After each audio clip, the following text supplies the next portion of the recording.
Қайырлы кеш, құрметті көрермендер. Бұл деген 07 Live подкасты. Бүгін біздер ерекше тақырыпта әңгіме қозғағымыз келіп жатыр. Ерекше қонақтарымызбен. Менің есімім Мерхат Сағынғалиев. Және қонақтарымызбен таныстырып жіберсем, Исламғали Архат-Жұбайлы, Жастар рухы жастар қанатының Батыс Қазақстан облысының филиалының төрағасы, және Ибраев Ансар Ихсанұлы, Батыс Қазақстан облысының жастармен жұмыс жөніндегі ресурстық орталығының басшысы. Құрметті қонақтар, қош келдіңіздер. Рахмет. Мен жалпы өзім подкастымды жүргізген кезде адаммен емін-еркін жақсы сөйлеу үшін сіз деген форматтан сен деген форматқа көшкенді жақсы көремін. Сондай форматқа көшетін болсақ, просто арамыздағы деген сенімділік немесе байланыс, бір қарым-қатынас бір жақындай түседі деп ойлаймын. Сол себепті бәріміз де жаспыз ғой, бәріміз де бір возрасттың айналасындамыз, сондықтан осылай бастайық та. Бүгінгі біздің негізгі тақырыбымыз жастар жөнінде, жастардың мәселесі жөнінде, мемлекеттің жастарды қолдауы, қандай жастардың бағдарламасы бар деген тақырыпта сөз қозғайтын боламыз. Сондықтан өздеріңізді еркін сезініп, жаңағыдай свободный талқылауға болатын тақырыптар аясында сөйлесек болады. Енді көп рахмет. Және енді өзіңіз таныстырып кеткендей, Батыс Қазақстан өзін таныстырып кеткендей, Батыс Қазақстан облысы жастармен жұмыс жөніндегі ресурстық орталығының басшысы Ибраев Ансар Ихсанұлы. Енді жалпы жаңа айтып отырсың ғой, енді жастардың мәселесі деп. Енді біздерде қазір жалпы мемлекет тарапынан деген жастарға көптеген қолдаулар беріліп жатыр. Енді оның ішінде атап айтатын болсақ, дипломмен ауылға бағдарламасы бар. Қазір көптеген жастар оқу орындарын бітіріп, өз ауылдарына барып, туған жерлеріне барып жұмыс жасап жатыр. Оған дипломмен ауылға бағдарламасы жаңағы тұрғылықты үй алуға, және де подъемный дейді ғой. Сол подъемный жаңағыдай ақшалай қаржы беріп жатыр. Және де енді жастар тәжірибесімен жаңа жұмысқа алып жатыр. Жастар практикасы деп айтады ғой, жастар практикасымен жұмысқа алады. Қазір көп жерлерде жастар оқуын бітіріп келгенмен кейбір жерлерде орын болмай қалады жастарға.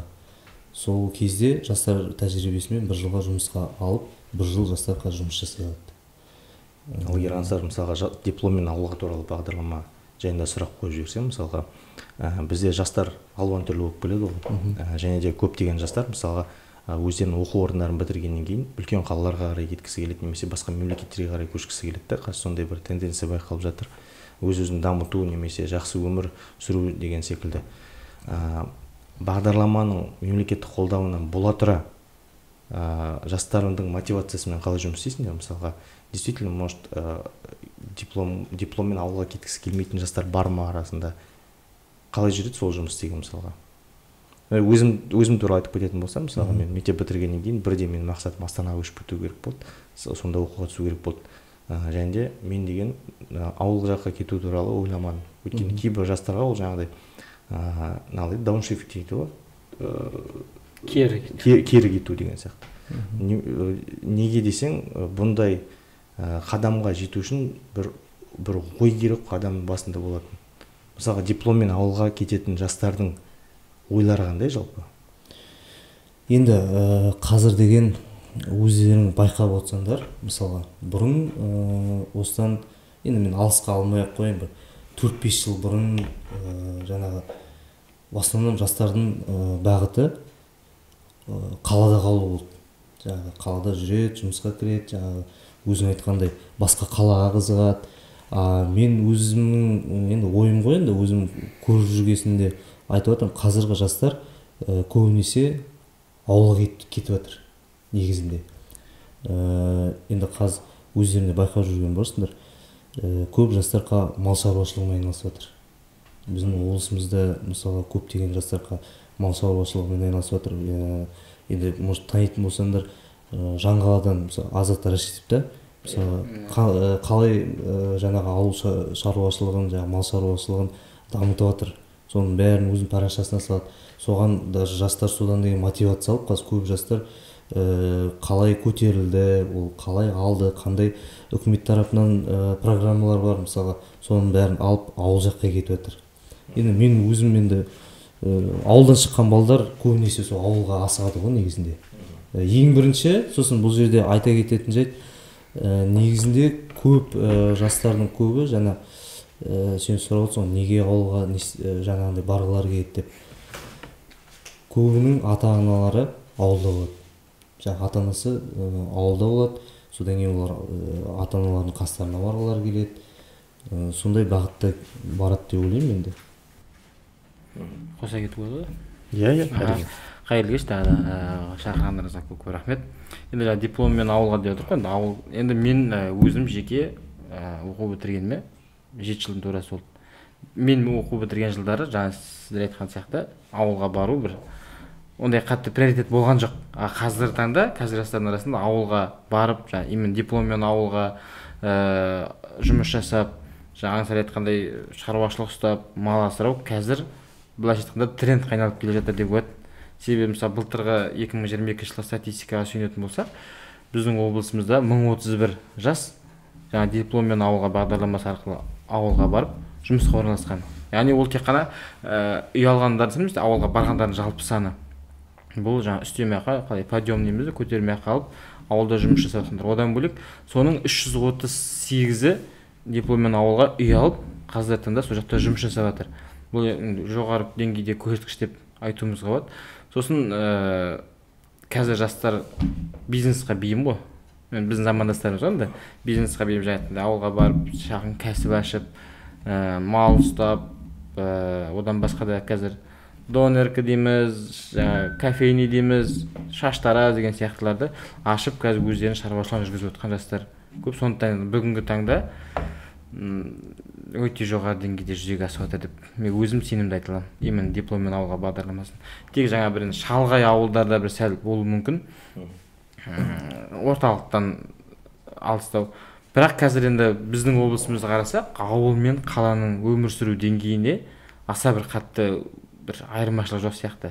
Яғни бұрынғыдай енді былайша айтқанда жаңағыдай от жақпайды деген сияқты, су тасымайды, немесе тағы да басқа деңгейі әлдеқайда бұрынғыдан өсті деп айтуымыз болады. Яғни барлық жерде газбен қамтамасыз етілген, сумен қамтамасыз етілген, енді интернеттен проблема болуы мүмкін кейбір жерлерде. Аудан орталықтарына жақын жерлердегі ауылдардың барлығында жол мәселесі қазір толықтай шешілді деп айтуға болады. Енді өзімізде 2 район бар ғой, содан басқасы. Мен өзім таныстарым бар, ағайындарым да бар. Ауылда дипломмен ауылға барды, үй алды, шаруашылығын жасап отыр. Демалыс күндері қалаға келіп, қыдыратын жерлеріне қыдырып, баратын жерлеріне барып. Жаңа сен жаңағы нені айтып отырсың, дипломмен ауылға, ол мемлекеттік бағдарлама ғой, мемлекеттік бағдарлама аясында ол дейтін мемлекеттік қызметте жұмыс істейтін жастарды қолдау емес па, солай емес па? Жаңа бизнес туралы әңгіме айтып кеткенде менде просто сұрақ пайда болды. Өйткені біздер жастар дипломды алып ауылға кеткенде сол жақтан кәсіп ашылғанның өзінде де оларға қолдау көрсетіледі ме? Жоқ, қолдау көрсетілгенде былай мемлекеттік бағдарлама болғанмен ол жерде жаңа мемлекеттік қызметшіге емес, өзінің арнайы маман тұрады, дәрігерге, мұғалімге, ветеринарға, мәдениет саласы қызметкерін қосқан сияқты да. Мәдениет саласының қызметкері, спорт саласының қызметкерлері. Одан бөлек қазір енді жаңа тағы да айтайық, биыл дейтін 2,5% жеңілдетілген микрокредитование жүзеге асып жатыр. Қазір таңда 78 біздің облысымыз бойынша жас осы немен бағдарлама аясында былай несие алып жатқандар 2,5% енді шыны керек өте төмен пайыз ғой, тиімді. Проценттік ставкалармен салыстырғанда. Біздерде көп жастардың проблемасы, кейбір жастарымыз шынымен де мысалы қалаға, я болмаса басқа қалаға барғылары келеді ғой енді. Бірақ та көбінің жаңағыдай проблемасы баспана. Жаңағыдай пәтер жалдайды. Ол өздерің білесіңдер, жылдан жылға қымбаттайды. Содан кейін амал жоқ кетіп жатқан жастар бар қазір деген.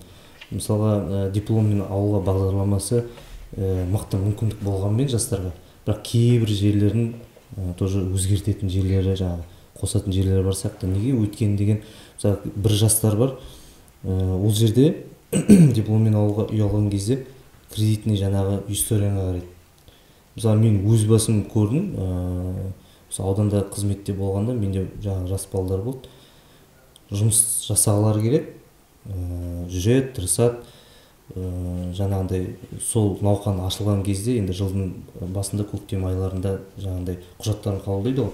Сол кезде тапсырады, үйін қарап жаңағы уже бәрін тауып қарап келген кезде кредитный историяны өте алмай қалады.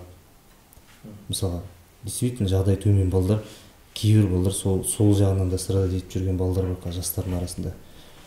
Сосын қазір мысалға ауданның өзінде үйдің жаңағы үйді сатады ғой, мысалы суммалары жылдан жылға қазір деген қымбаттап жатыр. Мысалға бағдарламамен 5 миллион 100 екен ақша беретін болса, егерде қазір аудан орталығының өзінде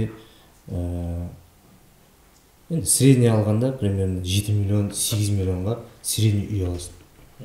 12-14 миллионға бір жақсы үй аласың. Мысалы көрдіңіз ба? Оны тоже айта кету керек. Мысалы жыл сайын солай қосылып отыр. Мысалы деген былтыр дипломмен ауылға жаңағы беретін ақшаның суммасы 4 миллион, жаңағында 4 миллион 500 екен, сондай болатын болса, биыл 5 миллион 100 болды делік та. Былтырғы цена үйдің саны екеуі бірге өсіп жатыр ғой қазір деген. Қазіргі жастарға 3 миллион жарымға үй таба алмайды. Сосын дипломмен алған жалпы жоба өте жоғары деңгейде. Мен өзім субъективті пікірім ғой, жақсы керемет жоба. Енді дейтін тек бір жаңа нюансын аңсайтып отыр ғой. Ол дейтін мысалы подсөпный ауданға жатады ғой, ауылдық елді мекенге жатады да, қаланың қасында, Теректі ауданына жатады. Подсөпныйдан дипломмен ауылға үй алсаң да сол сума берілетін. Жәнібектен немесе Бөкеордадан немесе Жаңғаладан үй алатын болсаң да сол суммада.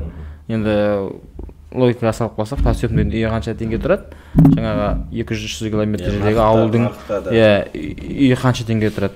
Яғни толық мемлекеттен алған жаңа 5 миллион теңгеге толықтай қарызсыз үй алу кішкене қиындау. Сол турасынан енді проблема болып жатады оларда. Хотя сол программаға мынандай нәрсе қосса, мысалы жағдайына қарап деген сияқты да, мысалы сол жастың жағдайына қарау, мысалы көп отбасы болуы мүмкін, көп балалы отбасы болуы мүмкін.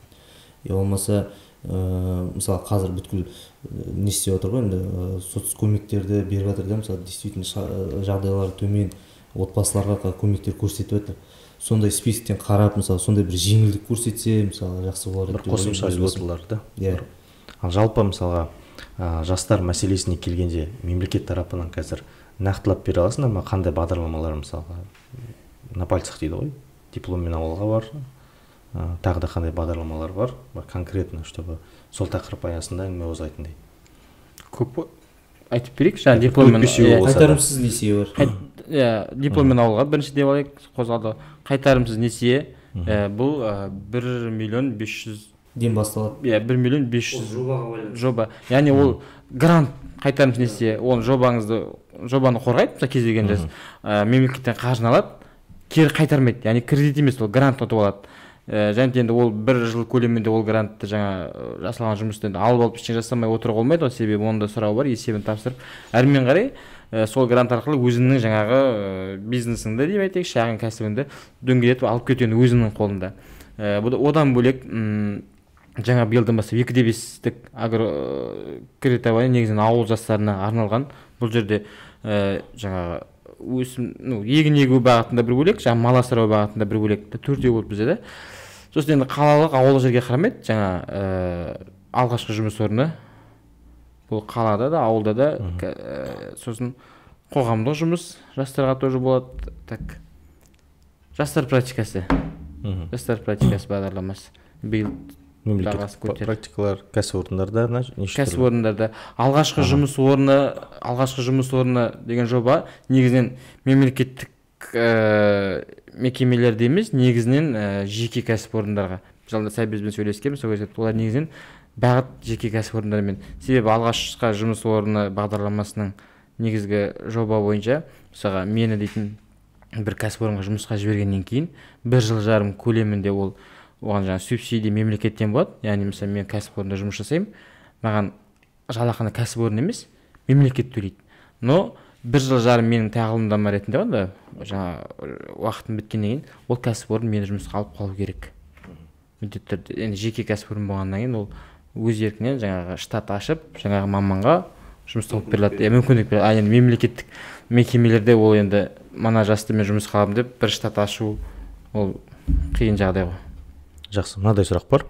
Мысалға, өзіміз білеміз, уақыт өте келе заман ескіреді, жаңа заманның талаптары кіреді, жаңа мүмкіндіктер пайда болады деген сияқты. Сондай аяда мысалға жастарға жаңа бағдарлама жасау үшін немесе бір заманға сай жақсы қолдау көрсететін мемлекеттік бағдарламалар құрастыру үшін мемлекетке шамасы қанша уақыт керек болады? Мысалға, бұл жаңағы законопроект дейді ғой, соны өткізіп, мысалға енді дипломмен ауылға деген бағдарламаларда бір күнде қабылданып кеткен бағдарламалар емес қой. Мысалға, жаңа заман талабы жасау керек болады. Сондай бағдарламалар жасау қанша уақыт алады шамасы? Қазір дейтін мынанша уақытта мындай болады деп айту қиын ғой, өздеріңіз көрдіңіз. 3 жыл пандемияда мысалы бізде өмір қалай өзгерді, жалпы адамдардың, жалпы жастардың көзқарасы өзгеріп кетті ғой. Бұрынғыға пандемияға дейін қалай болды, пандемиядан кейін қалай болды деген сияқты. Мындай уақыт, өзім жеке айта алмайды екенмін. Себебі ол енді қоғамға, жастардың көзқарасына қарап, ол 1 жылда мүмкін, 1 жылдың ішінде біз жаңа жоба дайындап шығу керек болармыз. Мысалы мемлекетке, бізге демей ақ қойын, біз дайындамаймыз ғой. Мемлекетке дайындап шығу мүмкін 10 жыл болар. Енді смотря қандай жоба ғой. Иә, жобаға байланысты. Өздеріңіз екеуіңіз де жастармен тығыз жұмыс жасайсыздар. Әрдайым жастармен жұмыс жасап, бағдарламалар, жаңағы мероприятиялар дейді. Ал қалай ойлайсыздар, қазіргі кезде жастарда қандай проблемалар бар, өзекті мәселелер, өзіңіз көріп жүрген? Енді мен ауылдан бастаймын енді. Жалпы енді қазір жастарға шыны керек, енді бұл жерде деген айтып отырық қой. Ана жері қате, мына жері қате деп айта беруге де болмайды. Неге? Өйткені деген шынымен де көптеген мүмкіндіктер жастарға беріліп жатыр. Кейбір жастар бар, соны пайдалана алмай жатырғанда жастар бар қазір деген.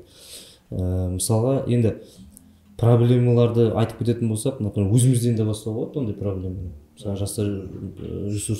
жастармен жұмыс жөнінде ресурстық орталығын енді соны мен айта аламын. Өйткені деген, мысалы, біздерде жұмыссыз жастармен жұмыстану жаңағы бағытымызда. Енді жұмыссыз жастар деген нет категориясы ғой, енді нет санатындағы жастар деп айтады. Біздерде қазір 12 ауданда, облыста, қалада бұл орталықтар бар. Ол жерде жаңағы жастар жұмысын атқарып жатыр, көптеген шаралар өткізіп жатыр. Бірақ та ең бір өзекті мәселе болып отқаны бұл жерде зарплат жағы. Именно мына ресурстық орталығының проблемасын айтып кететін болсақ, мысалы зарплат жағы проблема. Мысалы қазір среднее образование мен высшее образование бөлінеді ғой. Енді среднее образованиенікі қазір деген где-то 75 мыңның төңірегінде. Ол енді яғни біздің ең жаңағы төмендетілген жаңағы жалақы ғой, енді былай айтқанда. Жоғарғы оқу орнымен где-то 100 болатын бар примерно. Бірақ та бүткіл жұмыстарды, енді шараларда, көптеген шараларда осы жастар ғой шауып жүретін көптеген жерлерде. Енді басқа жастарда проблемен қоғамға тарту керек қой. Көп жастардың бәрін қоғамға тарту керек. Сосын мотивация деген болады. Мысалы, жетістікке, облыста жетістікке жетіп жатырған жастармен жаңағы ауылдағы жастарды көбірек кездестіру. Өйткені неге? Ауылдың жастары сол жетістікке жеткен жастарға қарап мотивация алады. Мысалы, соған қарап бой түзеуі мүмкін. Мысалға, қазір көптеген спортшыларымыз бар ғой. Осы Батыс Қазақстан облысында көптеген үлкен дәрежеге жетіп жатқан спортшыларымыз бар. Енді оның ішінде атап айтатын болсақ, түркі әлем чемпионы самбо күресінен Ерболат Байбатыр ағамыз бар. Өзіміздің жерлесіміз Нұрбол Серіков бар, самбо күресінен әлем чемпионы. Мысалға. Біздерде бір мысал, енді премьер келтіріп айтып кетейін. Мынандай жағдай болды. 2021-де мен Қазталов ауданында жаңағы жастармен жұмыс жөнінде ресурстық орталығының директоры болып жұмыс атқарған кезде облысымыздағы белсенді жастарды ауданға мен шақырттым. ең бірінші біздерде назар аударып жаңағы театрға келіп жастармен жаңағы мәдениет үйінде кездестірдік, сол жерде сұхбат ретінде болды. Содан кейін барып Ерболат Байбатыров ағамызды жаңағындай аудан орталығына шақырттық біздер. Жаңағы мәдениет үйінде сұхбат болды, жаңағы киносын көрсеттік, жастармен жаңағы сұрақ пен жауап бір кездесу өткіздік. Содан кейін жаңағы спорт залға барып мастер-класс өткіздік. Бір 2 сағаттың төңірегінде мастер-класс өткіздік. Бүткіл жаңағы спортшыларды сол жерге шақырып, қандай приемдар, жаңағы бәрін көрсетті. Жаңа ағамыз келіп кетті. Содан кейін бір 3-4 күннен кейін сол самбо күресінің тренері келді маған. Сол келіп маған айтады, сізге рахмет айтайын деп едім дейді. Мен айтамын, неге десем, сіз білесіз бе дейді, мен осы айды аяқтап сол жұмысты енді кетейін деп жатыр едім дейді. Неге? Өйткені деген менде спортқа балдар жоқ дейді. Мен жаңағындай видеороликті жасаттым дейді. Мен мектептерге де бардым дейді. Мен жаңағы көшеде жүріп балдарды шақырдым дейді. Келіңдер, самбо күресіне келіңдер, жаттығыңдар деп. Менде 3 ай ма почти жүрген. Ешқандай бала болған жоқ. Енді оларда бала болмаса сағаттар енді қысқартылады ғой енді. Мен енді басқа жұмыс қарап, енді қалаға, может, басқа жаққа ауысатын шығармын деп ойлап жүрген. Жаңағы Ерболат ағамыз келіп, кездесу өткізіп, мастер-класс өткізіп кеткеннен кейін 11 бала келіп тіркелді дейді. Мен ары қарай жұмысымды жалғастыратын болдым дейді. Мысалы, вот сондай бір нәтиже шығатындай біздер шараның өзі, мысалы қазір көптеген шаралар өтіп жатыр. Оның ішінде жастарға пайдасы тиетіні бар. Жастарға мысалға былай айтқанда мән бермейтін кейбір шаралар да бар. Мысалы жастар көп қызықпайды да оған деген. Біздер өткізгеннен кейін мысалға жастарға осындай бір нәтиже шығатындай бір жаңа шара болсын, кездесу болсын, сондай бір нәрсе өткізу керек біз деп ойлаймын. Жақсы, рахмет. Архат мырза не дер екен? Енді жастар келіспеймін десең. Жоқ, дұрыс айтасың. Енді проблема деп енді мен андай қатты өсіп кеткен жоқпын енді, жастар былай дейтін өзіміз замандастарымыз ғой. Бірақ енді заманның ағымына байланысты енді кейбірде айтамыз, мысалы TikTok-тың, Instagram-ның әсері деп жаңа. Жастар ұзақ мысалы бір ардагерді или жаңағыдай әкеліп кісіні отырғызып қойсаң қиындау. Ұзақ ол кісілермен отырып, әңгімелесіп, сөйлесіп, болған оқиғаны айту деген сияқтылар, мысалы кішкене олар қазір жастар тіке сұрайды. Ол меніңше бір проблема емес, наоборот керісінше бір нәрсені айтып жатсың, мысалы жаңа бағдарламаны или жаңа бір мынандай проект бар десе, ол маған не береді дейді. Сразу тікесін айтады, ол маған не береді, маған пайдасы бар ма? Енді пайдасы жоқ, былай десең, жақсы, мен онда кете берейін деп тікелей айтады. Мен өзім дейтін өз уақытын үнемдей біледі, бағалай біледі дейсің. Ондай қысқа информациямен, жаңағыдай қысқа оларға бір 45 минут, мен өзім осы қызметке келгенше мектепте мұғалім болып жасадым, жоғары сынып балаларын сабақ бердім, онда оларды қандай пәнен бердің? География пәнінен. Негізі мамандығым мұғалім. Жаңа деп, олар дейтін кез келген нәрседен бір өзіне жаңа айттым, жастар бизнеске, жаңа главный мотивация ақша болып кеткен сияқты болып көрінеді кейбірде. Сол мен бір көңілім қалған нәрсе, мектеп бітіргеннен кейін мектепте балалар әскерге барғысы келмейді. Бір естіген. Мен 1 жыл уақытымды босқа жоғалтқым келмейді дейді. Анда жаңа, қазір білесіздер, жаңа адамдар қайтыс болады, солдаттар қайтыс болады, срочниктер деген сияқты. Енді бір патриоттық сезім сәл кішкене төмендеу сияқты болып елестейді, себебі мен өзім 11-ші сынып оқып жүрген кезде, жаңа военный біздің бір профориентация жақсы болды ма, Щучинская медицинская школа, Алматыдағы военный академияға бару бір сән болды біздің кезімізде. Біздер тоже осы жаққа келіп экзамен тапсырған кезде тест, осындай физио тапсырамыз ғой, көп болды балалардың несі. А қазір мысалы біз жастармен жұмыс жасап жүрік қой, керісінше грант бар да тапсыратын бала жоқ. Мектепте де солай. 1-ші сыныптың, 10-ші сыныптың балалары НВП-ға справка алып келеді. Жаңа тағы да басқа бірдеңе, ата-анасы рұқсат бермейді. Біреулер даже дене шынықтыру сабағына да қатыспайды ғой. Бір нәрсе айтып кетейінші, жаңа Архат айтып отыр ғой, армияға бармайтын балаларға туралы айтып отыр да, жаңа неге жаңа бармайды деген мәселе ғой. Өлім көп болып жатыр жаңа да. Негізінде қазір көп мына жалпы жастар болсын, жалпы қоғамды әсер етіп отқан социальный сеть негізі. Instagram, Facebook. Неге? Өйткені қазір күнде телефонды алып таңертең бір нәрсе қарасаң обязательно бір нәрсе шығарып тұрады. Мысалға деген оның ішінде нақты кәдімгі шынымен де солай болғанда информациялар бар. Одан бөлек точно андай дұрыс нәрсе ме екен ол ешкім білмейді. Ана жерден мына жерден алады да соны салып жібереді. Мысалға деген қазір деген бәрін сонда жаңалықтарды шығарып отырады соцсетке. Содан кейін қазір жастар айтады, ой мен не істеймін онда мысалы. А бұрын 2 жыл болды ғой енді біздің әкелеріміздің кезінде 2 жылдық болды. Бір, екіншіден олар вообще басқа жақта служить етті. СНГ бойынша. Оларды басқа жаққа жаңағындай бөліп тастады. Ол кезде олар айтады ғой енді армияға бармаймын десең уже дейтін ұят дейді жаңағындай. Потому что олар барады, не болып жатқанын мына жақта ешкім білмейді, жаңағындай служить етеді, келіп жатыр. А қазіргі жастар содан мен өзім ойлаймын сол жаңағы көп мына нелердің бәрі негативтің бәрі телефонда негізі. Сосын менің өз ойым енді бір 5 жылдан кейін басшылыққа міне біздің поколение келатыр ғой, например, да, біздің замандастарымыз келатыр. Енді 5 жылдықтан кейін басшылыққа ешкім қызықпайтын сияқты. Неге? Өйткені деген то же самое міне телефонда қарап отырасың. Ана жерден деген бір басшы мынандай бірдеме жеп ұстап қалған, мына жерден біреу осындай мен ұстап қалған. Сондай нелер көп қазір деген.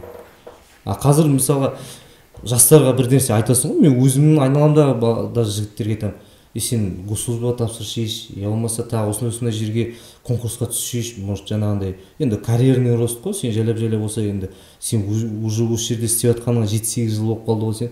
Ой, мен ертең сотталып кетіп құрсын, оны не аламын деп мысалы сөйтіп айтады. Мысалы сол себепті мен негізі ойлаймын, мына соцсетте де жаңалықтар қазір көп қой, мысалы біздің өзімізде местный қазір нелер көп, жаңағы жаңалықтар шығарып отыратындар. Бір сондай бір не керек сияқты, бір достоверный информация ма, или кейбір жаңағы нелерді шығармау керек па, мысалға деген жаңалықтарды жаңағыдай сол негізі көп влиять етіп отыр деп ойлаймын. Өз ойым мен. Баланс жоқ, енді атын атамай ақ қояйын, бізде де бір қала Оралдың өзінде бір 6-7-10 дейікші паблик бар ғой, түрлі жаңағы. Мысалы мен өз басымда өтті, бір шара өткіздік. Шара өткізгенде бізде білесіздер ғой, Оралдың оқушылары Шымкент вокзалында пойыз күтіп отырып күй тартып пабликтерге шығып күшті болып кетті. Домбыра күнінде сосын сол жігіт балалар тауып алды, жетекшісін бәрін айта беруге бола ма? Үш мектептің несін реклама ондай деген жоқ қой да. Еркін формат. Еркін форматта ғой. Бұл дейтін апамыздың оқушылары екен. Сол балалар тауып алып, жаңағы шестой микрорайонға апарып бәрін 42 бала келді, жетекшісімен бәрі келді. Біз жаңағы видеомызды немізді дайындап күшті ол домбыра күнін жаңағы сол жерде домбыра тарттық. Сол жердегі парктың демалушыларына домбыра күні өзіміздің ұлттық аспабымыз ғой, соны бір насихаттайды деп. Күшті видео шықты. Сосын мен жаңағы пабликтерге отырып алдым, жібердім.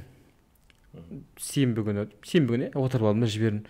Сосын пабликтер жаңағы шығармайды ешқайсысы. Мен оны шығару үшін ақша төлеу керекпін. Болмаса бір-екеу айтты, жаңа сіздің организацияның атауын шығармаймыз, жаңағы мектептің атауын шығармаймыз. Андайда ондай нәрсеге келген кезде олар қаржы сұрайды, реклама анау-мынау дейді. Жаңағыдай бір қалада негатив нәрсе болса, кез келген нәрсені, олар дейтін прям ешкімнен сұрамайды. Ол да жаңа алаңсырақтан ол достоверный информация ма, нақты ма, нақты емес па, ондай негатив сұрап жүреді. Жаңағыдай өздеріне подписчик жинау бағытында, енді сіздерге тек кетпесін, блогерсіздер ғой, блогерге бәрі нормально. Бір көңілім қалған нәрсе да, бар нәрсені бар деп көрсеткен жақсы. Енді мен ана жерде дейтін, мен өзімнің жұмысымнан бөлек, мен ана балаларды, мен ойым болды, мені жаңа Шымкенттің вокзалында шулатып домбыра тартқан бала, міне Оралдың балалары, бұның барлығы Оралдың жігіттері деп көрсеткім келді. Мен ойым негізінде сол болды. Соны бір жаңа бір тәке сіздер шығардыңыздар одан 07 лайфқа шықты, сосын Орал қазақша дейтін парақшаға шықты, и то олар жаңағыдай атауын алып тастап шығарды. Басқа ешқандай жаңа 200 мың, 180 мың подписчик бар, мен ешқай шығарған жоқ. Сол менің ойым бір екі жақты тең ұстау керек сияқты. Сосын жаңа блогер дегеннен шығады ғой, мысалға. Көп адамдар қазір соны енді блогер дейтін нәрсе көбейіп кетті ғой қазір деген. Отырады, ананы да салады, мынаны да салады. Оның дейтін ішінде ақиқаты бар, жаңағындай действительно солай болғаны. Көп нәрсені қазір соцсетке салып жібереді. отырады да мысалы қазір екінің бірінде телефон тек осылай түсіреді де салып жібереді. Көп жастар қазір соның несіне қарай жайлап кетіп бара жатыр мысалы. Ол шындықты енді жаны ашитын шығар, мен ешқандай нем жоқ оған деген, но кейбір заттарды енді салмайтын нәрселерді де салып жібереді ғой. Сосын мына айта кеткім келіп отыр. Көп жастарға қазір бізде қала енді шыны керек Орал қаласы енді молодежный город деп айтуға болады ғой. Қазір жастар көп бізде деген.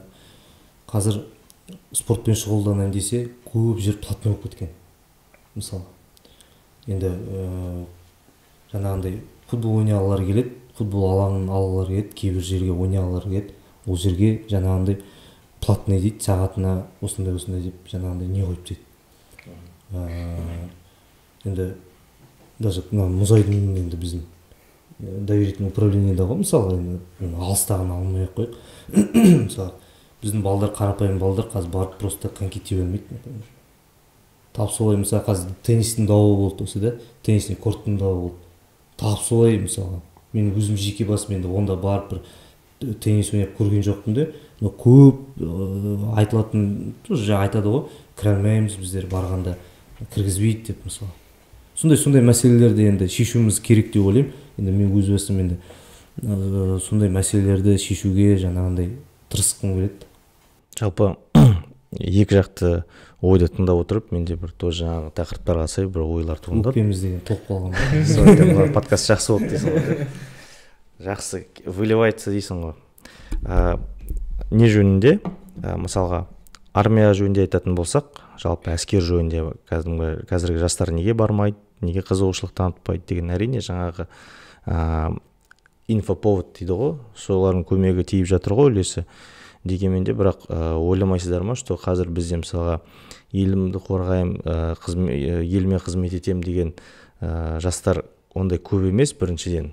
Екіншіден бізде ондай жастарды көбейтетін бір ұлттық идеология жоқ сияқты деп ойламайсыңдар ма? Өйткені деген кезінде мысалға бәріміз мамамыз, папамыз туралы, ата-әжелеріміз туралы айтамыз ғой. Олар дейтін жаңағы барып служить етті, мында істеді, анда істеді деп. Бірақ оларда үлкен бір идея болды да, коммунизм деген мысалға. ақш-та алып қарайтын болса, ол жақта да жаңағы америкалық арман деген үлкен арман бар да, қазірдің өзінде сол арман жетелеп қанша жастар жүр. Бірақ Қазақстанда қазір қандай ұлттық идея бар мысалы, қандай не бар? Бізде былай енді әзілетіп айтылатын әңгіме ғой, енді Қазақстандағы ұлттық идея бай болу деген. Соның арқасында мүмкін жаңағы жастардың өздері көп блогерларды дейді, жаңағы бизнесмендерді қарап кәсіпке қарай жол ашып жатыр ма, блогерлікке қарай жол ашып жатыр ма? Өйткені ол жерде оңай ақша табылады деп ойлайды. Әрине оның іші жатқан жұмыс. Енді мен өзімді бір толыққанды блогермін деп айтпасам да, бірақ ішінде жүргесін, азын шоғын білесін. Содан кейін жаңағы пабликтерге байланысты мысалға мен өзімнің паблигім бар, бірақ маған манағыдай информация келген жоқ. Мен ана атын айтуға бола ма? Типичный уральский город деген сияқты күнде көріп. Менің аудиториям шағындау енді оларға қарағанда, бірақ ондай информация келген жоқ. Қайта келесте жібереміз. Все, жақсы. Жаңа айтып отырсың, қандай жаңағындай не тудыруға болады деп ше, қызығушылық қой енді да, сен айтып отқан идея. Ол былай қазір жастардың бәрі армияға барып келеді. Шырылдатып оларды алып кетеді де, жаңағындай да, армияға. Жаңағы 3-ші курс оқытады, алып кетеді. Армиясына келеді, 4-ші курсын жаңағындай енді дипломын алады. Содан кейін жұмыс таба алмайды олар. Проблема сода. Хотя или бүйтіп қою керек. Армияға барып келген азаматты міндетті түрде жаңағындай военный жұмыстар ғой енді. Егер де ол адам армияға барып келгеннен кейін өзінің жаңағы желаниесімен жаңағы военный жұмысқа кіргісі келсе, оны жаңағындай жұмысқа алу жөнінде жеңіл болу керек қой, былай айтқанда. Мысалы қазір балдар барып келіп жатыр. Оған керек қазір енді жастар өз оны деген ойбай бәрі барғылар келмейді деп айтуға болмайды. Біздерде мысалға деген жастардың мысалы көбі мен мысалы білем, өз еркілерімен кетіп жатқандар да бар мысалы. Барғылар өз еркімен барамыз дегендерді медкомиссия өткізбейді дейді ғой, мысалы кейбір балаларды. Енді жақсы барып келді ғой, олар жұмысқа кіре алмай жүреді. Мысалы керемет военный билеті бар, служить етіп келді, оқуын бітірді, жаңағы военный жұмысқа кірейін десе, ой, мені алмайды дейді. Көбінің проблемасы сода. Енді егер де андай программа шығарса, егер де міне армияға барып келді бала, өзі білет, ол пожарник бола ма, мысалы, ол ЧС-қа кіре ма, ол я болмаса мысалға спецназға кіре ма, былай айтқанда да, мысалы жастардың көбі қызығады ғой енді сондайға. Сондай кіреді өз еркі. Сонда бір резервный бір орын ба, білмеймін, сондай енді жыл сайын енді пенсияға шығып жатқанда адамдар бар ғой енді. Сол орын жыл сайын шығады олар. Сондай бір орындарды бір жастарға определенный бір ұстап отырса ма, бір сөйтіп бір неге өткен жаңағындай ол мысалы Арқат барып келді, мен барайын деп отырмын мысалы 6 айдан кейін. Арқат келеді, ауылға келеді де сол қой бағып, сол жүреді сол үйде өзінің үйінде. Енді мен сұраймын ғой енді одан деген қалай болды деп, ол анаяқтағы өмірін айтады. Осылай болды деп айтады ол. Мысалы, сосын мен енді сен ауылдан не істеп жүрсің, ой, мен жұмыс қалмайды десе, конечно, мен де айтамын. Ой, мен не істеймін, оны уақытым терет етіп бір жыл. Лучше мен үйленіп алып, мысалы, ары қарай жұмыс атқара бермеймін бе деп. Көбінің ой сондай, мысалы, мен өзімнің көргенімді айтып отырмын. Соған қатысты бір қызық мәселе айтқым келіп тұр. Жаңағы ойымды толық жеткізген жоқпын. Жаңағы пабликтар жөнінде, жаңа TikTok әлеуметтік желі жөнінде әңгімелер айтылып жатыр ғой. Сол әңгімеге айтылғанда жаңағы біздер айтамыз, соны қадағалау керек, немесе жаңа информацияның дұрыстығына, бұрыстығына назар аудару керек дейміз. Ол дұрыс жалпы. Алайда егер біз әрбір мысалға енді телефона бар адам қазір СМИ болып кетті ғой былай қарағанда. Әркім өзі бірден салып не істейді. Бірақ сөз еркіндігінің, ой еркіндігінің негізі осы емес пе? Әр адам өзінің мнениесін, өзінің жаңағы көзқарасын осы әлеуметтік желі арқылы жіберіп отыр ғой мысалға. Егер біздер жаңа әлеуметтік желіге бір қадағалау жасап, немесе бір адам дұрыс мағлұмат алмады екен, дұрыс мағлұмат бермеді екен деп кішкене оны тыйып отыратын болсақ, біріншіден осындай зулап бара жатқан заманда информация уже актуальный болмай қалады. Екіншіден біз осындай ақпарат құралдарын қадағалау арқылы цензура жасамаймыз ба деген сұрақ туындайды. Енді қара, сен айтып отырсың, ол да дұрыс шығар да. Бірақ кейбір адамдарға кері әсерін беріп отқан жерлері бар, мысалы. Жаңа айтып отырмын ғой, мысалы кілең жаңа ой анау ақша бір жерден ақша жеп ұсталып қалған, ана жерден бірдеңе болып қалған дегенді көрген жастар қазір қорқады. Соның аясында бізде керемет мүмкіндік туып тұрған жоқ па? Мысалға жаңа бағыт жасайтын именно жастармен жұмыс ретінде, мысалға критикалық ойлау дегенді дамыту, жалған ақпаратты дұрыс ақпараттан ажырата білу деген сияқты жаңа басында айтып кеткен жаңа бағыттар міне. Осындай бағыттарға қарай мысалға көңіл аударса, сөз бостандығына жаңа білмеймін, мен өзім ойым как будто бір сөз бостандығына бір құттай шектеу қойылатын сияқты, бірақ оны шектемей қойып, наоборот, адамдарды үйрету. Өйткені егер осындай енді хаос дейді ғой, информационный хаос, бүкіл әлем жұмыс істеп жатыр ғой. Жоқ, қоса кетейінші, ойын білдім. Мен мысалы жеке пікірім, шығармасын деп жатқан жоқпын. Шығарсын. Негатив шығарсын да, ол жақсы. Мен ешқандай қарсылығым жоқ. Мен оны прям тек қана мемлекет жақта, мемлекеттікі дұрыс, халықтікі дұрыс емес деп жатқан жоқпын. Просто андай болса, екеуінде мысалы действительно мемлекетінде бір қадағалап отыратын бір не болса, қадағаламай ақ қойсын. Мен именно көріп жатса пабликтің жаңағы жүргізетін адамдар, азаматшылар да жасалып жатқан нәрсені көрсетсе екен деймін да. Мысалы просто жастарға кейбір жақсы дүниелер жетпей қалып жатады. Мысалы, оказывается біздің Оралда мынандай бар екен ғой, мынандай жастарға арналған клуб бар екен, жастардың мынандай ортасы бар екен, мысалға Уральский раныш дейтін клуб бар, бүткіл жастар сол жақта таңмен бәрі жүгіреді, парктерде жиналады екен, немесе мынандай сөйле деген клуб бар, ол жерде мемлекеттік тілді тегін оқытады екен. Мысалға біздерде қазақ тілін оқытатын қалада бір 3-4 жер бар, ассамблея жастарында. Сосын платный курстар бар, бір ай тегін оқисың, бір айдан кейін егер сенде курс ұнаса, әрмен қарай жалғастырасың, но ары қарай уже платный. Ары қарай ақылы. Одан бөлек мысалға тегін, абсолютно тегін клубтар бар. Сондайларды мысалға көрсетсе, жастарға кішкене бір айтамын, мысалы тек қана бір жағында бір жаңағы біздің пабликтер қазір азаттық сияқты болып жатыр. Тек қана негатив, мысалы сен жақсы дүние салып оларды отметить етсең, олар сені даже сторис қыла алмайды. Сен күтте бір алдында көрдіңіздер ғой, ана Hyundai центр жақта районның жанында бордюрдің шеті сынып қалған, новый асфальт төсеп жатыр, бордюр ескі әдетте салып жіберді. Бүткіл Тимур сен ғой, Тимур. Иә, бүткіл пабликқа шығып кетті. Direkt танисың ғой Тимурды? Танымайсың ба? На самом деле ол жерде бордюр салу қарастырылмаған да, артынан оның нақты кім жыққан баштап көрсетті ғой. Қайта сонысы да күшті емес пе? Мысалға Сөзбостанда қалай жүріп жатыр? Мысалға жаңа кісі келіп салды, біздер халық білген жоқпыз, и көп халық ойлайтыны сол емес пе? Мысалы мына жерге салынып жатыр деп. Өйткені енді қанша дегенмен шындығын айту керек, халық деген мемлекеттік қызметке бір критикамен қарайды ғой, ол бар ғой. Және де керемет нәрсе, жаңа ЖКХ-ның бастығы келіп, оның бәрін разъяснение жасады. И содан кейін бәрі білді. Міне халықпен байланысты керемет нәрсе ойнап тұр. Домбыраны салған жоқ та, адамды салды. Просто мысалы енді мен жеке мен өзімді реклама жасап жатқан жоқпын ғой. Мен арқалықпын, ойбай мен мына жерде бүйтіп жатырмын, мен сөйтіп жатырмын. Ана жерде просто жай ғана бала. Тек қана мен өз кез келген шараны айтамын да. Мысалы біздер бірдеңе өткіземіз. Біз өзіміз Ақжайық жастары пабликте шығады, Орал жастарда шығады, біз жастар рухында шығады, 07 лайфта шығады. Та 2-3 жерде именно біздің жастардың айналасында жүрген сол үйлерде шығады. Жаңағыларда көрсетіп отырса деймін. Ұсыныс менен бір ұсыныс деп айтқанда өтініш та. Просто бар нәрсені бар ретінде көрсетейік. Жақсы нәрселерді тек қана біздің адамдардың мышлениесі андай болып тек қана ой мынау былай тек ой ана сөйтіп жатыр, ой мынау бүйтіп жатыр деген әңгіме болмау керек.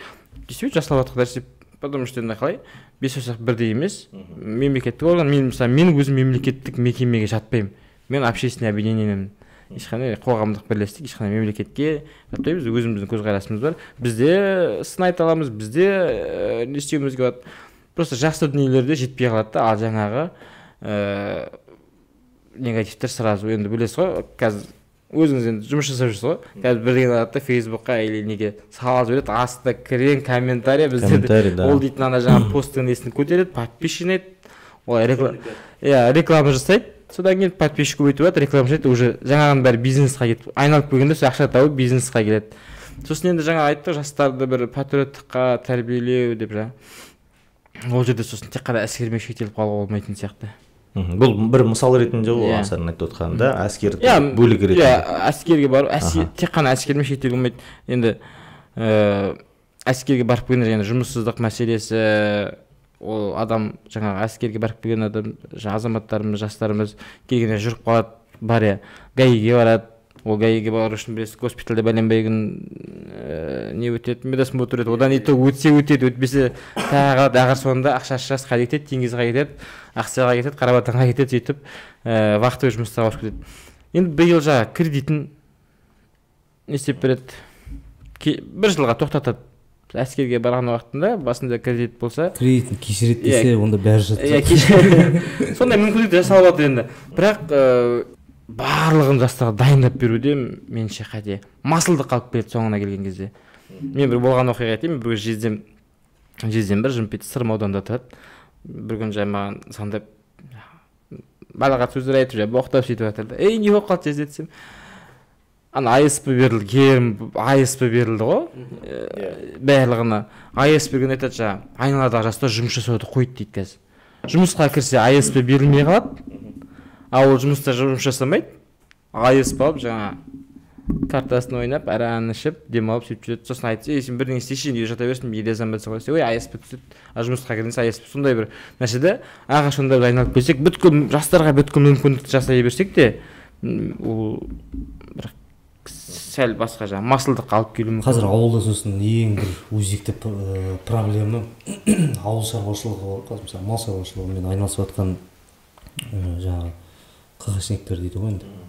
Солардың проблемасы техника айдайтын жастардан тапшы ғой қазір ауылда.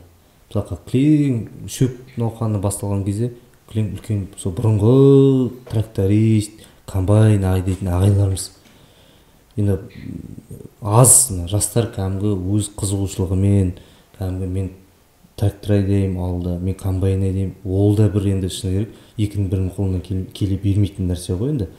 Соны бір аздап жастарға бір жақсы жағынан тағы да бір көрсетіп, я болмаса мына ауыл тарап, ауылдың жаңағы бір сондай бір программаға қосса ма, бір үлкен техникаларды жаңағындай айдайтын жаңағы жастарды оқытып сондайға жаңағы дайындау ғой енді былай айтқанда. Қазір көбі содан не істейді. Егер мысалы маркетингілік тұрғыдан қарайтын болсақ, енді жаңағы келіп жатқан ұсыныстар, жүргізушілер деген сияқты мемлекет тарапынан дұрыс жарнамаланбай жатқан жоқ па жаңағы жастарға? Қандай жаңағыдай өзінің пайдасы бар? Мынандай бір мәселе бар. Ата-анаға да негізі зависит осы нәрсе бар ғой. Мысалға бір бала болады. Әнді жақсы айтады. Ата-анасы айтады, қайдағы ән? Сен деген заңгер боласың дейді. Мысалы. Бастық боласың, заңгер. Иә, заңгер боласың дейді. Ол баланы аппаратта сол оқуға қолына жетекте апарып түсіреді. Ол бала амал жоқ, сол оқыса оқиды, енді оқымаса сол шығып кететіндер де бар ішінде. Заңгер болып оқиды, оқуын бітіріп шығады. Сосын не істейді ол деген? Ол деген өзінің желаниесі болмағасын, ол анау заңгерлік оқуға ол вникать етпейді. Ол бәрібір заңгер оқып жатса да, мынаяқта бір кешке қарай бір ресторанда өлең айтып жұмыс жасап жүреді.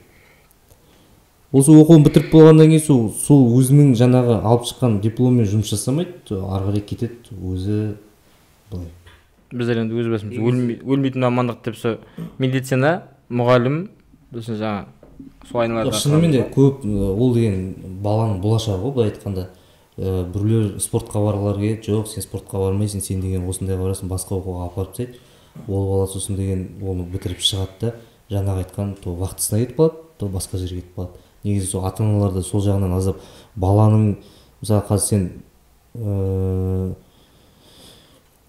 спортшыны апарып, мәдениетке апарып қойсаң, ол баланың 10 жерде желаниесі болмаса да ол істей алмайды оны мысалы деген. Сол сияқты ғой, әркім өзінің жаңағы қалаған мамандығын оқу керек деп ойлаймын. Мысалы жастар өлең айтқысы келе ме? Соған бару керек. Спортпен шұғылданғысы келе ме? Соған бару керек. Сол кезде ол сол оқуды қызығып, соны ішін меңгереді. Бұл нәрсе мысалы спортта, например, спортпен айналысады. Ол енді дене шынықтыру в основном да, көбі дейтін дене шынықтыру мұғаліміне барады ғой. Ол анда қарайды, мен ертеңнен бітіріп шыққаннан кейін мұғалім боламын ғой. Мен балдармен қалай жұмыс жасаймын? Уже ол өзінде қорқыныш болады. Мен осыны ары қарай алып жүре аламын ба деген сияқты. Ал егер де ол деген басқа мамандықты оқитын болса, сол жайлап жүреді ғой енді, сол көшпен, анадан көшіріп, мынадан көшіріп. Сол кезде мынау өз желаниесімен берсе баланы, соны бітіріп шығады. Ол бітіріп шыққаннан кейін уже ойлап жүреді, так мен жұмыста болуым керек, 2 айдан кейін мен осындай жерге кіруім керек. Кіргеннен кейін уже нәтиже болады ары қарай. Тек қана допты беріп қойып, балдарды ойнатпайды. Ол өзінің сол меңгерген ең бірінші жаттығуынан бастап солай өз сатысымен кете береді деп ойлаймын.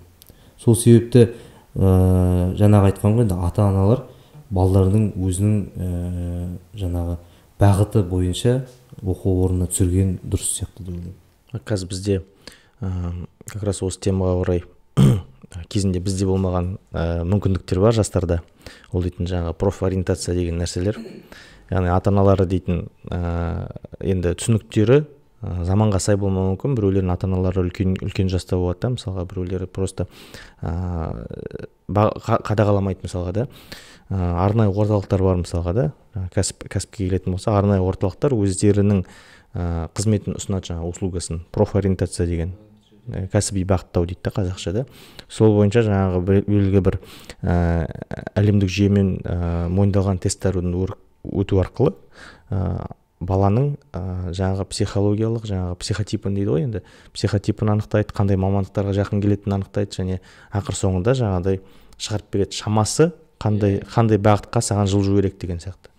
Егер осы мәселе жөнінде дейтін қазір подкаст қарап отырған көрермендер хабардар болатын болса, немесе білмесеңіз осындай нәрсе бар. Егер балаңыздың болашағы сізге маңызды болса, осындай профориентация деген нәрседен өткізіңіз. Ол ақылы нәрсе, ол ақылы мектептерде болады, бірақ ақшасы тұрарлық. Ол жарнама емес ешқандай. Мысалы, мен ертең өзімнің балам өскеннен кейін осындай нәрсеге, өйткені ол өзімнің қажеттілігімнен туындап тұрған нәрсе. Мен 11 бітіргеннен кейін енді кім білді қандай мамандыққа баратынын, білдің ба?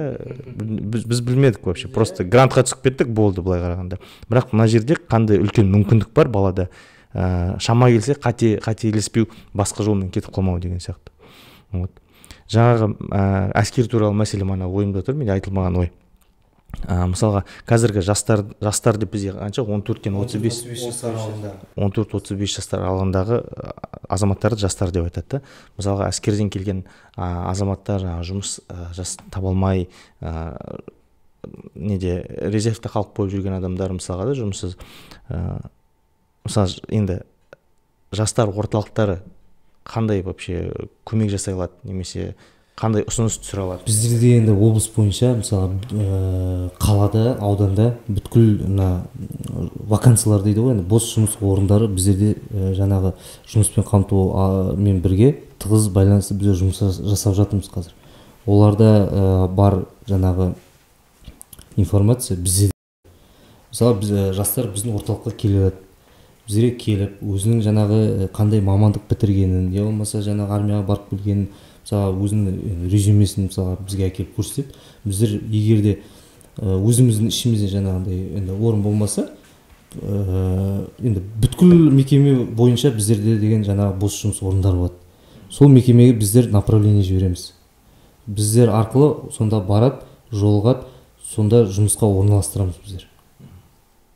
Ал мысалға хабары жоқ азамат келген, ол сіз туралы білмейтін болса, сіз туралы ақпаратты қайдан алады адамдар деген? Жалпы ресурстық орталық жөнінде жалпы осындай ұйым бар, осы жерге барып жаңағы резюмемді тапсыра аламын деген сияқты нәрселер. Енді біздерде енді қазір Инстаграмда бар парақшамыз, Ақжайық жастары деген өзінің жаңа жеке осы орталықтың парақшасы бар. Аудандарда да бар. Аудандарда да бар, ол деген бүткіл жерде бар. Жалпы қалай жұмыстарыңызды көрсетесіз деймін ғой? Мысалға бір жай мысал ретінде егер мектеп оқушылары бітірейін деп жатқан кезде да бір ауылдық жерлерде бір жыл бітірмес бұрын барып жаңағыдай бір разъяснительная работа дейді ғой, мысалға жүргізесіздер ме? Ярмарка өтіп тұрады. Ярмарка вакансия дейді, бос жұмыс орындарының жаңағы ярмаркасы өтеді. Ол жаңағы аудандар өздерінде өткізеді. Біздер өзімізде өткіземіз. Содан кейін аудандардың басын қосып біздер осында жаңағындай жұмасына бірлеп екі ауданды шақырамыз. Енді көршілес тұрған аудандарды ғой, енді былай айтқанда соларды шақырып жаңағы орталық базарда, торговый жаңағы орталықтарда, сол жерлерде кәдімгі осы ресурстық орталықтың жәрмеңкелер өтеді. Сол кезде көптеген жастар келіп жолығады, енді бір-бірінен сұрайды. Сосын енді жаңағы айтқан волонтерлар бар біздерде деген. Олар жұмыстанады мысалға. Енді бізде облыс бойынша жаңа жастардың арасында 2000-ға жуық волонтер бар ғой енді. Сосын дейтін не ғой? Енді қазір маркетинг кез келген салада ғой, білесіз өздеріңіз. Біз сізде айтқан профориентация сияқты, мысалы оқу орындарына немесе мектептерге барып, осында ұйым бар екенін, агитация бізге келіңіздер, осындай мүмкіндіктер бар, ол жерде енді уақытында тиімді пайдалануға, осындай іс-шара, осындай бағытта өзіңді жетілдіруге мүмкіндік бар деген сияқты. Мысалы біздер аудандағы, қаладағы оқу орындарына, университеттерге, колледждарға, мектептерге барып кездесулер өткізіп тұрамыз. Кездесулер өтіп тұрады, мысалға деген университеттерге, колледждарға бітірейін деп жатқан жаңағы жастар болады ғой. Сонда кездесу өтеді жаңағы жастармен. Осындай біздерге келіп, осындай ақпараттар ала аласыздар, біздермен бірге жұмыс жасай аласыздар деген сияқты ғой. Жалпы ақпарат жалпы жүріп жатыр да? Жүріп жатыр, әрине. Өйткені деген біздегі жалпы мәселе халықтың бір мәселеге айқын жетпей қалуында ғой, түсінбей қалады не болып жатқанын, қайдан мағлұмат аламын деген сияқты. Назарбаева 188. Инстаграмда жүріп жатыр да. Біздер енді мысалы біздер профориентация сияқты жаңа кездесу өткізіп өзіміз шақырамыз. Одан бөлек сіз Ақжайық жастарында да бар коворкинг орталықтар. Оқушылар сарайында. Оқушылар сарайында мысалы Ақжайық жастарына қарасты бастау коворкинг орталығы бар. Біздерде Аманат партиясының бірінші қабаты 109-ші кабинетте үлкен емес әрине, шағын коворкинг орталық бар. Ол жерде мысалы компьютерді қойып қоямыз біздер.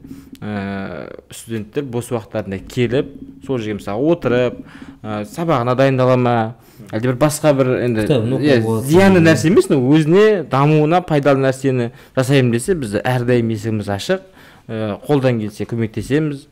Қағазын шығарып ала ма біздерде, сол жерде принтер де бар, компьютер де бар. Мысалы кейбір студенттер болуы мүмкін, мысалы полиграфияға барып қағаз шығарып алу, мысалы қаржылай жағынан бір проблема болуы мүмкін деген сияқты ғой.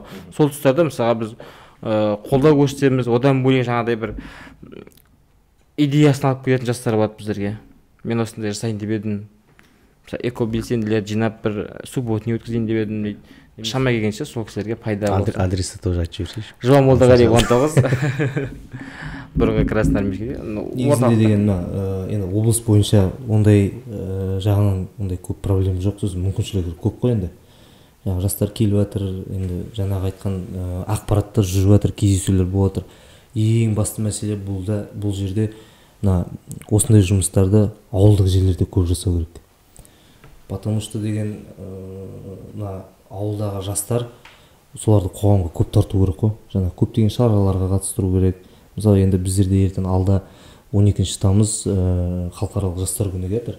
Соған біздер үлкен бір облыстық жаңағындай Батыс Қазақстан облысының жайық жастары жаңағындай атты үлкен бір фестиваль өткізгіміз келіп жатыр.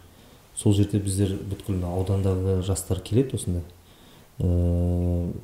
Қатысушыларды біздер жаңағы ауылдық округтегі, аудандағы жаңағы мастер спорты, я болмаса деген республиканский лауреат, я болмаса жеңімпаздарды қатыстырмаймыз. Ол жерде кәдімгі ауылда бір жастар болады, мысалы шыға алмай жүреді кейбір жастар. Енді шыны керек қазір деген спортта, мәдениетте енді тану қиын болып кетті ғой енді былай айтқанда. Кейбір жастар ұялады былай қарағанда. Өзінің ішіндегі нелерін жасырып жүреді, жаңағы өздерінің таланттарын жасырып жүреді. Сол себепті сондай бір үлкен бір фестиваль ұйымдастырғымыз келіп отыр. Ол енді 13 жаңағы түрі бойынша өтеді. Оның ішінде деген шағын футбол болады, енді садақ ату бар, тоғызқұмалақ, жаңағы би, ән, дәстүрлі ән, теннис, бүткіл ақындарымыз бар, бәрін қамтып кетіп жатырмыз. Бұйыртса соған үлкен дайындық жоспарлануда. Сондықтан жастар бұны естіп жатсаңыз, келіңіздер. Баршаңызды шақырамыз. Енді әркім өзінің ауданының, жаңағы өзінің ауылы үшін жаңағындай жанкүйер болуға, қатысуға болады. Белсенді жастар, және инициативті жастар болу керек қой қазіргі кезде. Өткенде заман өзгеріп келе жатыр. Қазіргі кезде бізде еркіндік бар. Жаңағы айтады ғой, свобода самовыражения дейді, өзінің жаңағы талантын жасырып жатыр деп айтасың, яғни талантын паш етіп жаңағы көрсетуге. Өйткені батыс өңірінде таланттар көп, бірақ жаңағы өзің айтып кеткендей біздер жасырамыз, біздер кішкене қысыламыз деген сияқты. Ұялады ғой енді, көбі ұялады. Или жаңағыдай бұл по профессии педагогта жаңағы талантына бір қатты мән беріп ол дамытпайды деген сияқты мәселелер мүмкін. Мысалға сондай тұстарды біздер жаңа тоже ансыр айтып тұр, ұйымдастыру алқалар жаңа командалар шақтаған кезде барынша өтініп айтып жатырмыз аудандағыларға. Ешқандай жаңағыдай өзіміз үшін ғой енді. КМС, мастер спорт, лауреат, ешқандай профильдерді әкелмеңіздер. Жаңағыдай ауылдағы жастарды, себебі жаңағыдай енді сол қатысып жүрген жастар келетін, солар болмасын, бір сарында болып кетпесін деген бағытта. Яғни қоғамның, жастар қоғамның кез келген бөлігін қамтуға мүмкіндігінше барлық деңгейде, барлық. Ол педагог па, ол КХ-да жұмыс жасайды ма, ол жаңа трактор айдай ма деген сияқты ғой, әртүрлі бағытта. Алдағы жаңағы жастар күніне арналған жаңа мерекелік айттық қой енді, фестиваль өтеді деп. Содан кейін 15-16 күні біздерде деген Батыс Қазақстан облысының медиа кубогын ұйымдастырып жатырмыз. Үлкен жаңағы футболдан. Ол жерде 4 команда болады. Жаңағы айтқан 4 команда ішінде ауданның жаңағы жастарынан құралған бір команда қатысады. Бүткіл ауданнан. Жалпы осы жастарға қатысты тақырыпта қорытындылай келе, маған сендердің жеке пікірлерің қызық болып тұр. Мынандай сұрақ бойынша, қазіргі жастар жалпы қандай?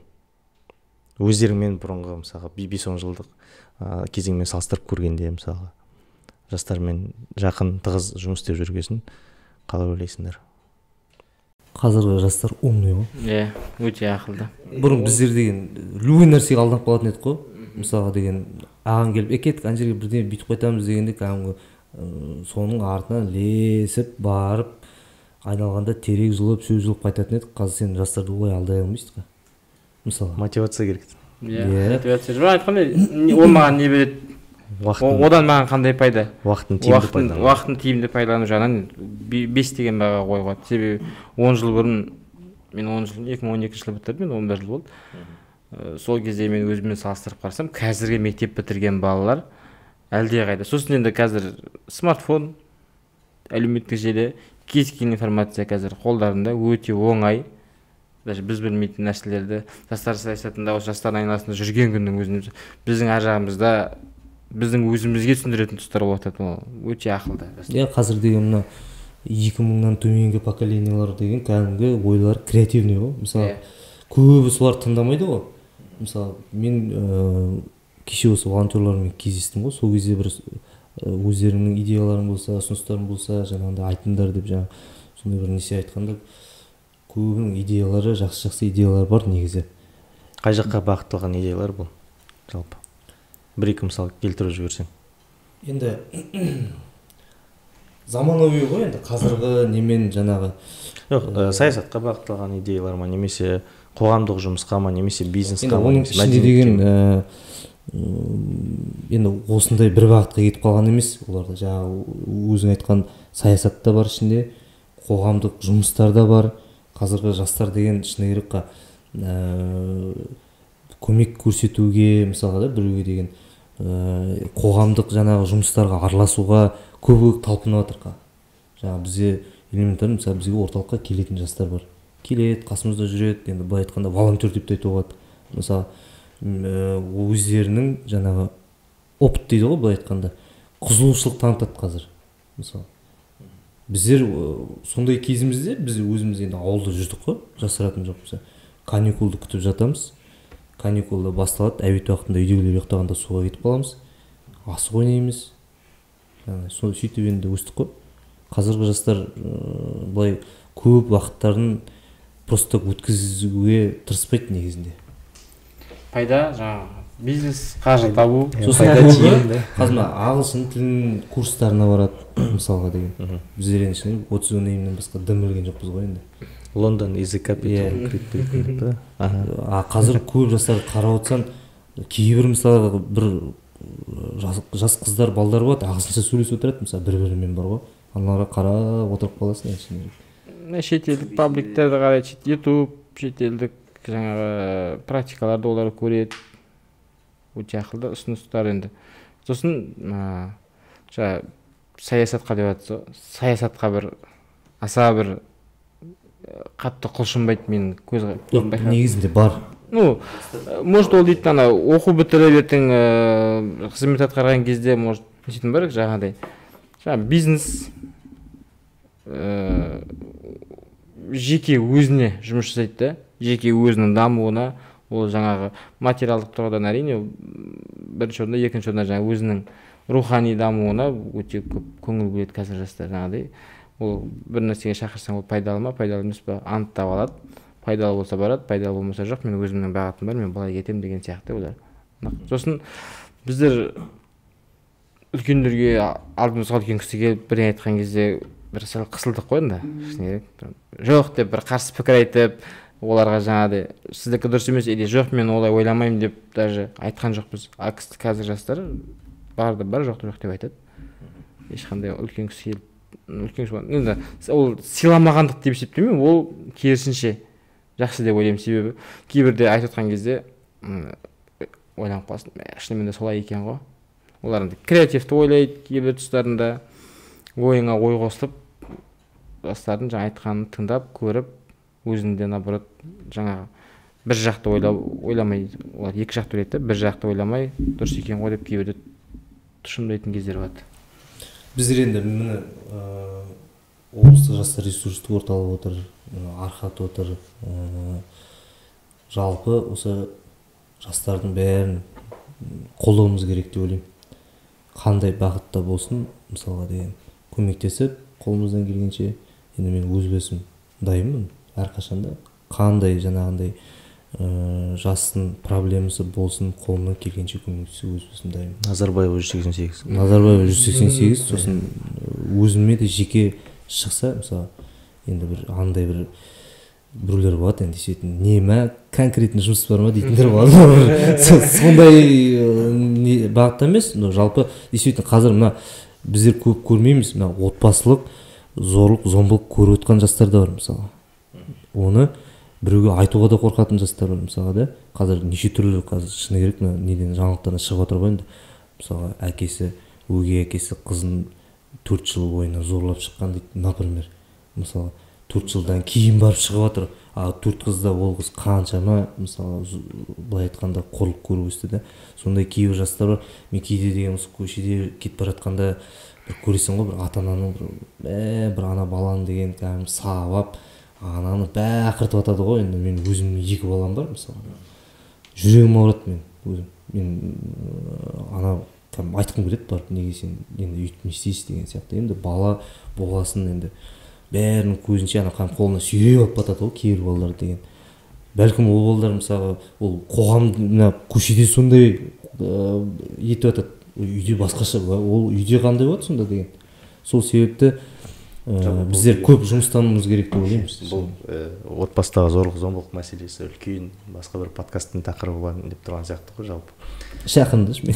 Жоқ, бір қоса кетейінші, жастарға да қатысты ғой. Мысалы мен бір пікір естідім, ол пікір дегенім өзіме қарасты. Өзіме қатысты айтылған пікір Ахат Балажан екен дейді. Маған айтады, Ахат Балажан екен дейді. Сосын басында ойланып қалдым мен. Біздің кезімізде, бізді мамамыз бақты ғой, мойындау керек. Мамамыз бақты, сабақтың бәріне барлығында жүретін анамыз жиналысты да сол кісі. Мен өзім соны көргеннен кейін, мысалы менде бір қызым бар. Мен керісінше наоборот қолымнан келгенше солардың қасында соларға бір тәрбие бергім келеді. Садикке өзім апарам. Садикке барған кезде топта 25 бала болса, соның 4-5 ғана әкесі апарамыз, қалған толықтай мамасы. Енді уақыт бар ғой да. Мына XYZ ұрпақтары, альфа ұрпақтары деп айтылып жатыр, естіген болармыз. Мына біздің кезімізде, біз сәби бала мектепке барар тұстарда бір сәл қиын уақыт болды ғой мемлекетте, елде кризистің уақыты жалақы 6 айлап 7 айлап берілмеген деп айтады. Сол кезде адамдар лишь бы бүгінге тамақ табу, лишь бы семьяны асырау, лишь бы ана балаға киім әкеліп беру бағытында жұмыс іздеп бірдеңе іздеп кетті. Баланың тәрбиесі, ұлттың тәрбиесі, рухани дамуы ол жерде ешқандай ойда болған жоқ. Қазақстан жаңағыдай бір экономикалық бағытта тек жаңағы жағдай дұрыстап алу болды да, соның сол кездегі балалар қазіргі біздің замандастарымыз да былайша айтқанда батысқа еліктеп жатыр, жаңағыдай бір жаман нәрселер жасап жатыр деп айтады. Ол бір сол кездегі бір сәл бір қиын тұста біздің бір жіберіп алған қателігіміз деп есептеймін, өзім ойым. Мен айтқан жоқпын, басқа жаңағы көп интервьюлардан көріп жатырмыз ғой. Ендігі алдағы уақытта біздер осы жас мен замандастарым, достарым, жігіттер ғой, отбасылық құндылыққа бір сәл көңіл бөлсек, жаңағы патриот балаларды тәрбиелейтін біздер, жаңағы ер азаматтар жасайтын жаңағы ауыр жұмыстарға да балаларды әкелетін сол әкелердің тәрбиесі деп ойлаймын. Сондықтан жаңағы отбасы тәрбиесінде жастарымыз кішкене, соның ішінде ер азамат жастарымыз белсенді болса деп. Белсенді ашықтау кішкене. Ашықтау. Ер адамдар тұйықтау келеміз еріңді. Біздер жаңа ғана баланы садикке апарып немесе баланы көшеде коляскамен жүріп жүрген кейбіреулер арланады. Типа ол әйелдің жұмысы деген сияқты болуы мүмкін.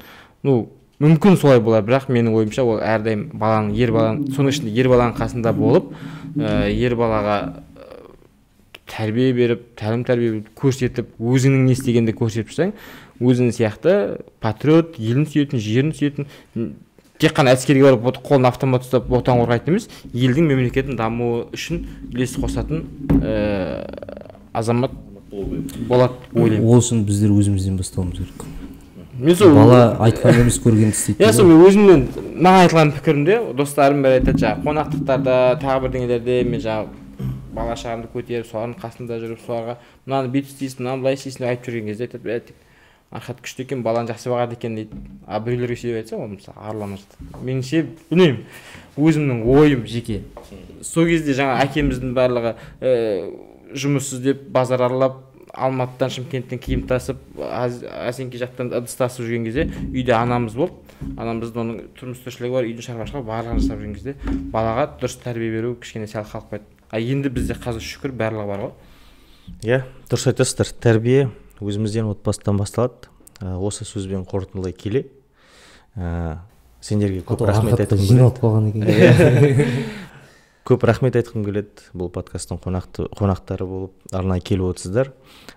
Естеріңізге сала кетейін, құрметті көрермендер, қонақта Исламғали Архат Жұбайлы, Жастар рухы жастар қанатының Батыс Қазақстан облысы филиалының төрағасы, және Ибраев Ансар Ихсанұлы, Батыс Қазақстан облысының жастармен жұмыс жөніндегі ресурстық орталығының төрағасы қонаққа келіп отыр, басшысы. Көп рахмет ойлармен бөліскендеріңе. Бүгін дейтін қызықты мәселелер жөнінде әңгіме қозғадық деп білемін. Сіздерге де енді көп рахмет. 07 лайв каналына үлкен алғысымызды білеміз. Бір керемет бір сыр шерту деп айтуға болады. Бір керемет бір көп мәселе, енді жастардың мәселесін талқылап, бір өзекті мәселелерді өз ойымызды айттық деп ойлаймыз. Енді бәлкім кейбір жерлерде может бізге қате болған шығар, может дұрыс та шығар, бірақ енді оны көрермен өзі қате болса да, дұрыс болса да пікір әрдайым болу керек. Комментарий қалдырып кетіңдер деп айтам ба, қалай? Ана камераға қарап айта бересің ғой. Құрметті көрермендер, егер де ұнаса, лайк басып комментарий қалдырып кетіңіздер. Сіздерге рахмет. Көп. Енді жаңа сіздер айтқандай, енді өзіміздің субъективті пікірімізді, енді бұл дейтін ешқандай телеарна емес, тікелей эфир емес, подкаст бағана өзіміздің субъективті пікірімізді айттық. Енді бұл біздің көзқарасымыз. Жастар тек дами берейік, елімізді Батыс Қазақстан облысының жастары жасасын. Ой, бір рахаттан ұйықтайтын сияқты жеп-жеңіл болып бар ғой. Жақсы, осымен подкастымыз аяқталады. Көп рахмет көргендеріңізге.